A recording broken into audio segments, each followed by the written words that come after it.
ನಮಸ್ಕಾರ ಸ್ನೇಹಿತರೆ. ಕೃಷ್ಣಾ ನದಿಯ ಜೀವನಾಡಿ ಉತ್ತರ ಕರ್ನಾಟಕದ ಹೆಮ್ಮೆಯ ಆಲಮಟ್ಟಿ ಜಲಾಶಯದ ಇಂದಿನ ಸ್ಥಿತಿಗತಿಯ ಬಗ್ಗೆ ಪ್ರಮುಖ ಅಪ್ಡೇಟ್ ಇಲ್ಲಿದೆ. ಇಂದು ಜುಲೈ 9, 2026 ಬೆಳಗ್ಗೆ 8 ಗಂಟೆ ದಾಖಲಾದ ಇತ್ತೀಚಿನ ನೀರಿನ ಮಟ್ಟ ಮತ್ತು ಒಳಹರಿವಿನ ವಿವರಗಳನ್ನು ಈ ವಿಡಿಯೋದಲ್ಲಿ ನೋಡೋಣ ಬನ್ನಿ.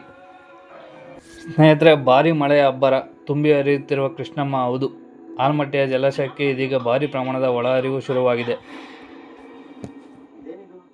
ಸ್ನೇಹಿತರೆ, ಆಲಮಟ್ಟಿ ಡ್ಯಾಮ್ನ ಒಳಹರಿವು ಬರೋಬ್ಬರಿ 131,940 ಕ್ಯೂಸೆಕ್ಸ್ ನೀರು ಒಳಹರಿವು ದಾಖಲಾಗಿದೆ.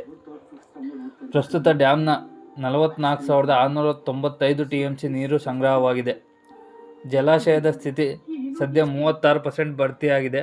ಹೊರಹರಿವು 100 ಕ್ಯೂಸೆಕ್ಸ್ ನೀರು ಹೊರಹರಿವು ಹೋಗ್ತಿದೆ. ಸ್ನೇಹಿತರೆ, ಒಳಹರಿವು ಅತಿ ವೇಗವಾಗಿ ಹೆಚ್ಚುತ್ತಿರುವುದು ರೈತರಲ್ಲಿ ಮಂದಹಾಸ ಮೂಡಿಸಿದೆ. ಜಲಾಶಯದ ಒಟ್ಟು ಸಂಗ್ರಹ ಸಾಮರ್ಥ್ಯ 123,081 TMC ಆಗಿದ್ದು, ಮುಂದಿನ ದಿನಗಳಲ್ಲಿ ಇದೇ ರೀತಿ ಮಳೆ ಮುಂದುವರೆದರೆ ಜಲಾಶಯ ಶೀಘ್ರವೇ ಭರ್ತಿಯಾಗುವ ನಿರೀಕ್ಷೆ ಇದೆ.